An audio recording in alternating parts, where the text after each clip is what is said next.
Hello, welcome to Cooking with Margie. Today we have a special guest with us, Chef Robert Back. Chef Back is one of my culinary teachers in the program at the Caldwell Community College. So thank you so much for being here today. Oh, my pleasure, Margie. So Chef, I would really like it if you could teach me how to make one of my favorite winter comfort foods, and that's chicken pot pie. All right, well, I'm going to show you because I know the Mediterranean diet is a big deal right now. And everybody needs to worry about diet to a degree, as we've said in the past. So I'm going to show you how to do a healthy pot pie that's going to taste just as good as an unhealthy pot pie. That is perfect because, you know, another thing that's coming up is American Heart Month is in February. And so one of the most impactful things we can do is reduce our amount of saturated fat that we eat. So if we could lower the saturated fat in this pie, I mean, because usually the pies, you know, they have the rich pie crusts, and that's where you get that. Right. So yeah, I can't wait to find out how to do this. All right. Well, we are going to do it, and actually, I'm going to show you how. When we do this, we're going to use one whole chicken, and it's going to make 2 pot pies. So that's great because you can take one of them and throw it in the freezer, and then you don't have to deal with all the work after the fact to make a second one. And you know, next week when you want another one, you pull it out of the freezer because it is a great comfort food for these chilly days here in the mountains. So yeah, and a lot of times they're frozen anyhow, right? I remember when my mom used to buy those little ones, the individual ones that were frozen, and just pop them in the oven. So right. All right. Perfect. Well, the first thing we need to do is we need to get our chicken on the fire. All right. So basically, this recipe is extremely simple. So we're going to use one whole chicken, and it will give us 2 pot pies, maybe even 3. And we're going to use a frozen vegetable to make it nice and simple. And we're just going to add a little fresh potato to it and fresh onion to give us a little bit of good fresh flavor. A lot of chicken pot pies, they use dairy. We're going to go dairy free. We're going to use everything that we produce with just this chicken. Awesome. So we're going to take our chicken over to the sink and we're going to wash him up. So we're going to wash our bird really well. And this time we are going to discard its neck and its stuff that's in its cavity, his gizzards and his liver and all of that good stuff. We're going to rinse him really good to get all that blood out of him. You should always wash your meats when you get them from the store. And we're going to put him in this pot. And we're just going to cover him with water. How simple is that? We're going to cover him with water, and we're going to put him on the stove, and he's going to cook for about an hour. And then we're going to use the broth that we got from him to make our chicken pot pie. We're going to put our chicken on the stove, and we're just going to turn him up. The other thing you want to remember when you're boiling or cooking your chicken, you want to bring that water to a boil first. And the reason you want to do that is to equalize the temperature. And then that way you can reduce them down to a simmer. If you boil them, it's going to be a little tough. So you want to reduce them down to a simmer and let them continue to cook for that hour and a half till he's done. So do you leave it uncovered or leave it uncovered? Okay. And that way you get a nice good broth. And it will not be all that fatty because chickens aren't really that fatty. So we've got our chicken broth from yesterday. So we're just going to do 1 pie, which is half of our recipe. So we need 2 cups of broth. And the first thing we're going to do, we're going to do a Filo crust. And I'll kind of talk about Filo dough here in just a few minutes. But the most important part about Filo dough, you can't put a hot filling in there. It has to be cold. So we're going to dice our potato. We need about a cup of potato. Should it be peeled? We should peel it. Okay. And we should always use a peeler because we don't want to cut too much potato off of there. Yeah, sometimes if you just use a paring knife, you're going to get way more. You're going to waste a lot. You're going to waste a lot. And then what we're going to do is we're going to take our 2 cups of broth and we're going to cook our potato right into the chicken broth. And there's a couple of reasons for that. Number 1, we want the nutrients from those potatoes. If we were to cook them separately, we're going to lose the nutrients because we're going to get rid of the water. Exactly. Also, a potato has a lot of starch in it. That starch is going to help us to thicken our sauce along with our roux. Because with a chicken pot pie, we want a really heavy sauce for it, so we can stick our vegetables together. And probably half of that's fine, Margie. All right. We'll do a half. So you just want this a dice? Like a small dice, and we'll throw it right here in this chicken broth, and it won't take 5 minutes to boil. Well, a lot of people don't realize how much nutrition potatoes actually have. They've been taught, a lot of people say, oh, please don't eat too many white potatoes. They're just terrible.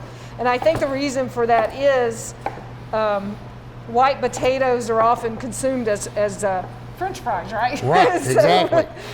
But they don't have to be consumed that way, but they're really high in the potassium category. Yes, they have a lot of potassium, and actually, you know, if you're a little worried on the carb output of a potato, the new gold potatoes that they come out with are supposedly lower in carbs and a little bit better for you, which you could use and substitute the white potato, no big deal.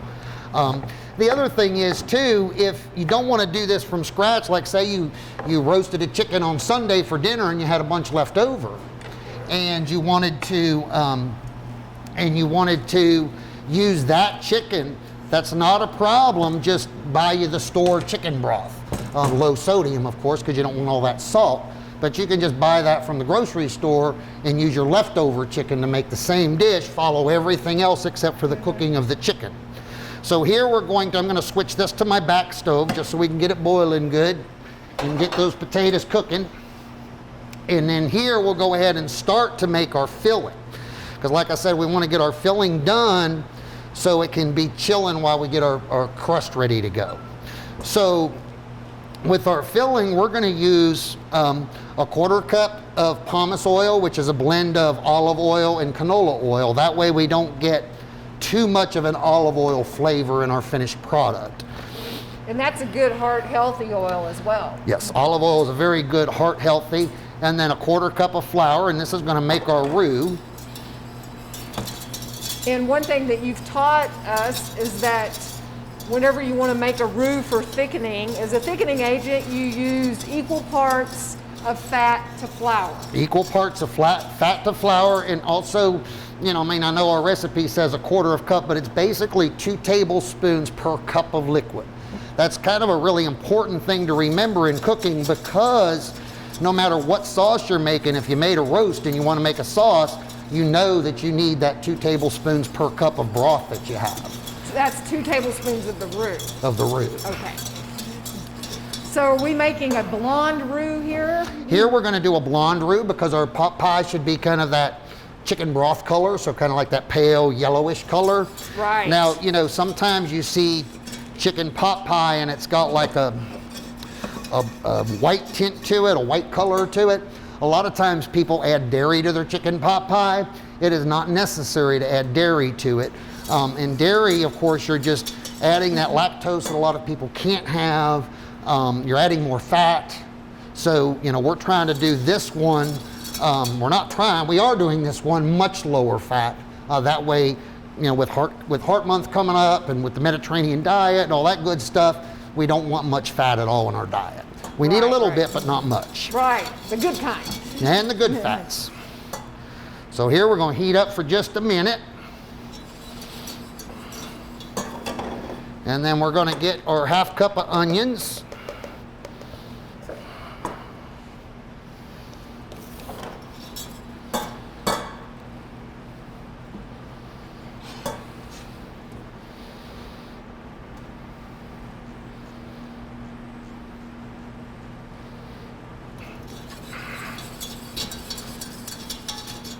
All right, so with our roux, we want to cook it for just a couple of 3 minutes on like a medium-high heat. We should be able to smell it starting to cook. And once that cooks that 2 or 3 minutes and see it like bubbling up in your pan, we're going to take our onions and we're going to add our onions to that. And we're just going to cook these onions just for a few minutes just to start getting their aroma going, just to start softening them up just a little bit. It seems like onions are the base for so many good meals. Onions are great because, you know, they do have some good nutritional properties, but they also have that sugar content. So instead of using a adding a sugar to something, we can just cook our onion a little bit more and we get some of that sugar out of it. So we're gonna have a little bit of a sweeter pot pie. And while this is here cooking and our potatoes are there, we can start cutting up our chicken.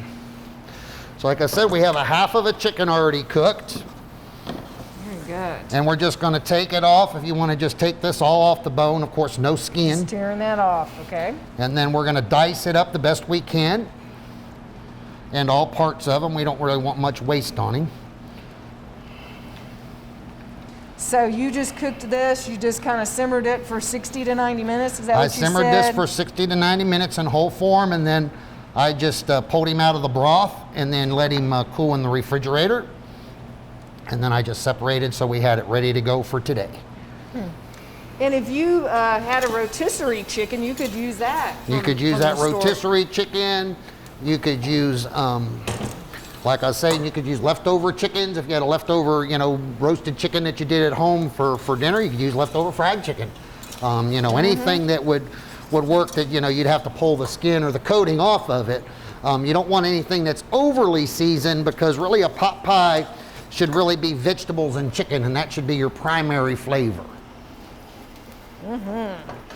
So here our potatoes are done. See how quick that was?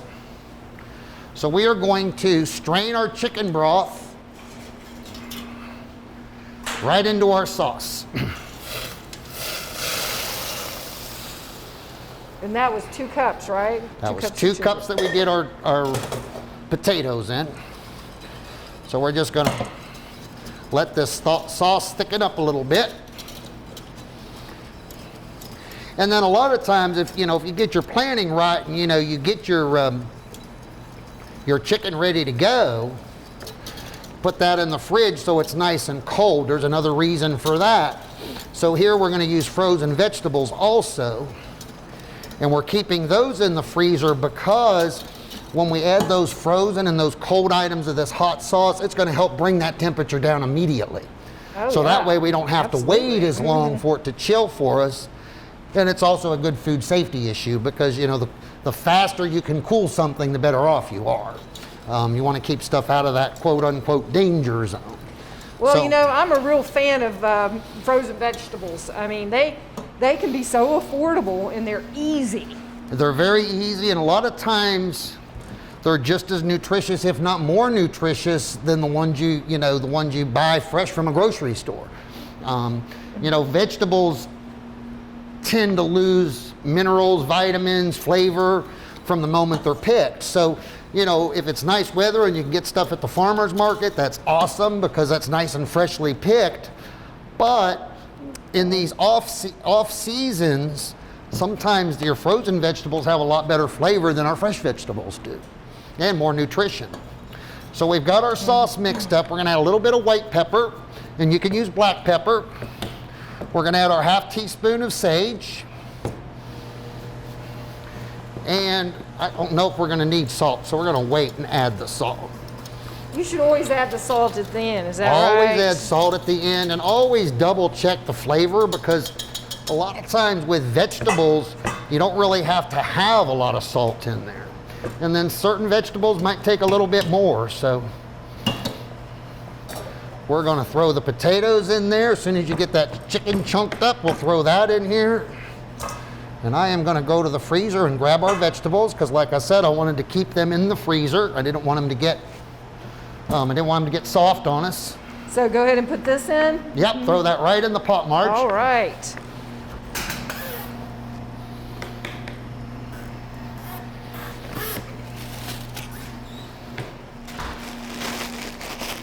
And then we're using just frozen mixed vegetables. I think it's the easiest way to go because the mixed blend, you've got corn, you've got carrots, you've got green beans. This blend has a little bit of celery in it. Everything you want Everything you want for your pot pies in there, other than the potatoes. So we added that potato.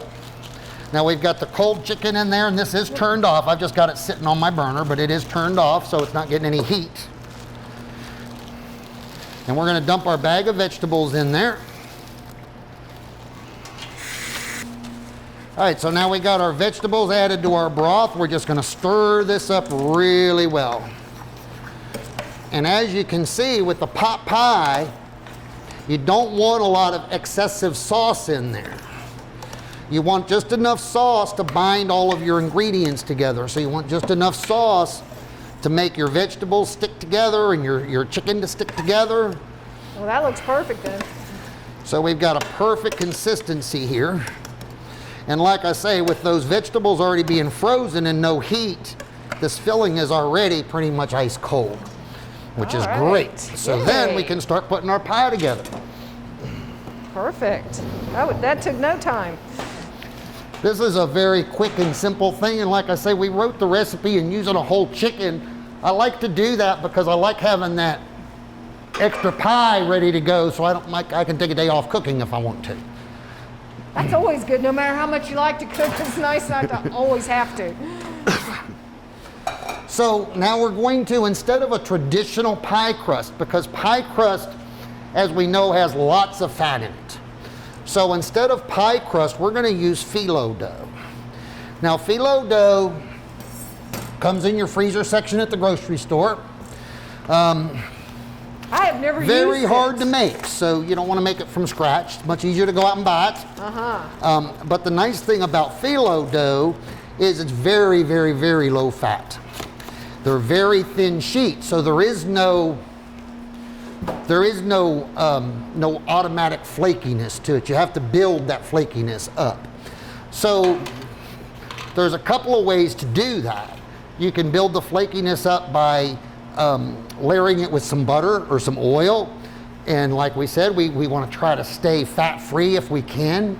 So what we're going to do is we're going to layer it with panko breadcrumbs because they're going to be a lot more healthier than just fat. Now, with that being said, we also need to spray our pie pans because if we don't, they're going to stick. A normal pie crust you wouldn't have to because of the amount of fat that's in there. Phyllo dough, you're going to have to spray them. So we're going to use our canola oil spray, and we're just going to spray our pans, get them ready to go.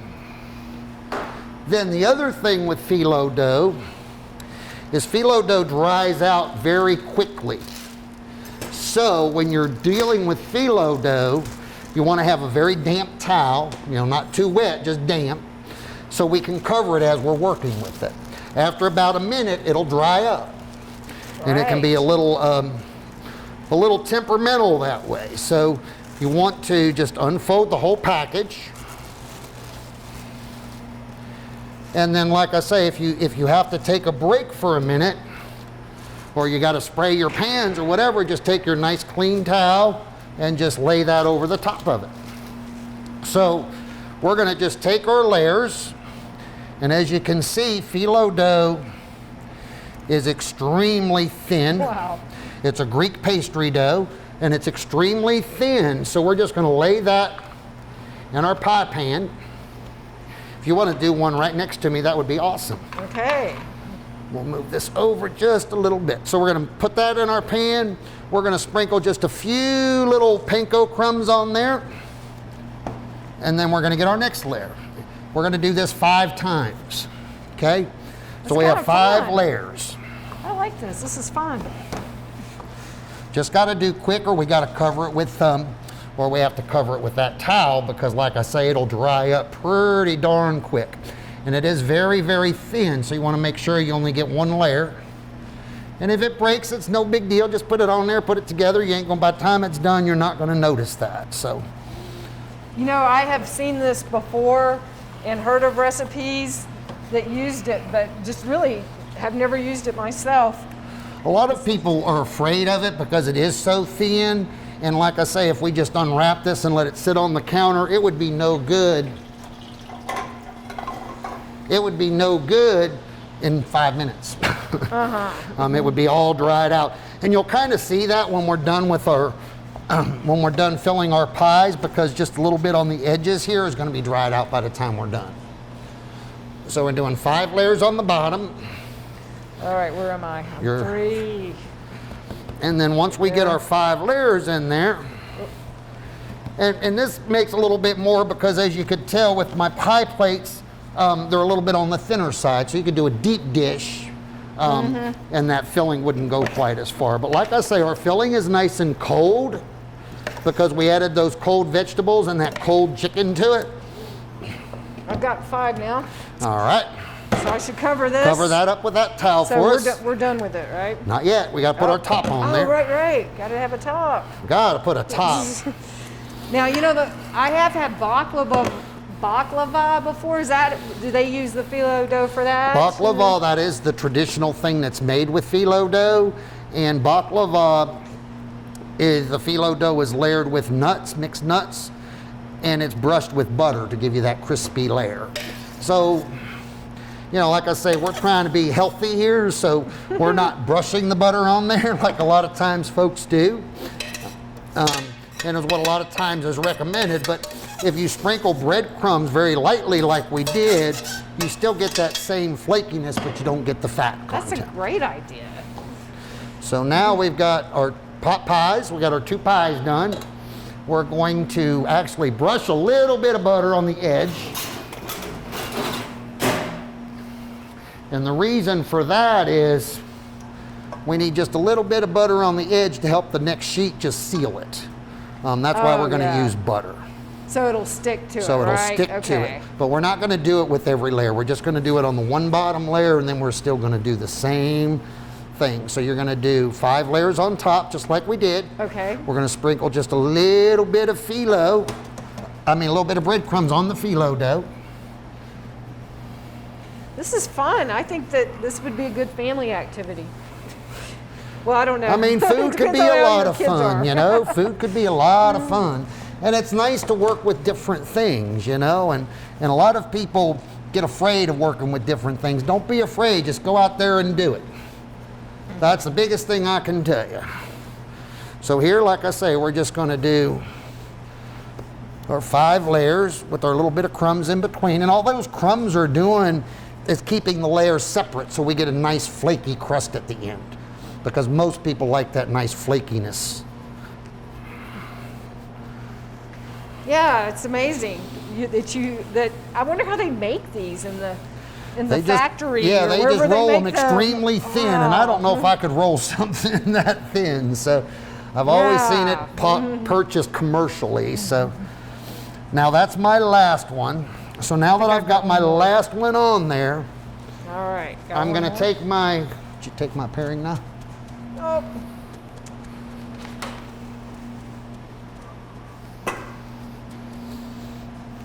Did you steal my paring knife? I didn't see it. All right, let's do it this way.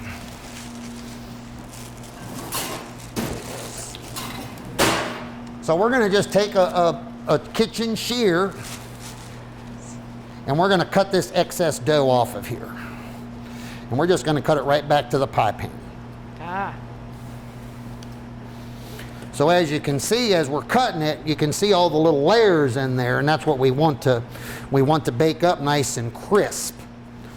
So we're going to cut this off of here. That is a lot of layers. It's a lot of layers. And then we're just going to dispose of that. And then, if you want to cut yours off. Okay.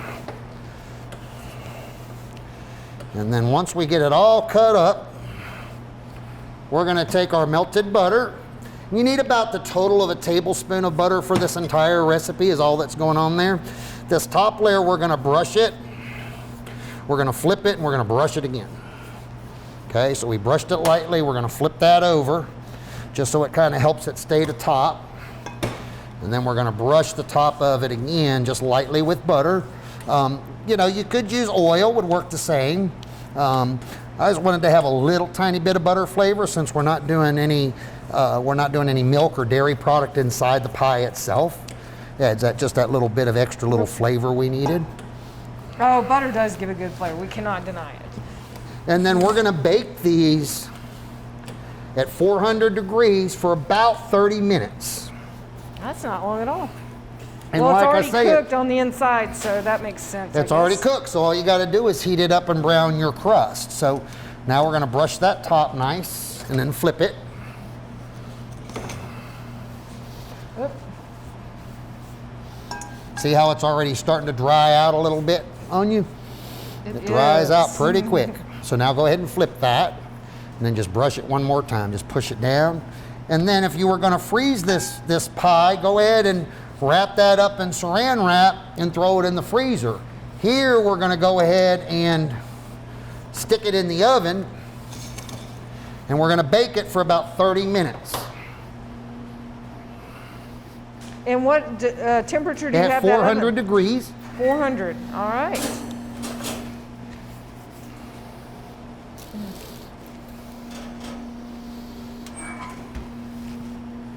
And then voila, we have a very, very flaky crusted chicken pot pie. Wow, that looks great. So we have an awesome, low fat, very healthy comfort food, usually that people think is very bad for you because it's a comfort food and they think it's, you know, going to be fattening or whatever. This one is, as you see with your own eyes, very, very little fat in there. And I think you'll be very pleased with the flavor of that. And very comfortable with it. Yes, very comfortable with the diet part of that. Definitely. Well, that is so beautiful. I look forward to trying that. And I want to thank you so much for showing us how to prepare this. Oh, my pleasure. Great. I hope you enjoy that, and it brings you back some good childhood memories from them comforts. Yes, probably better than the ones that were pulled out of the freezer. So yes, much better. And I hope you all get to try this and enjoy that comfort as well. Thanks for joining us.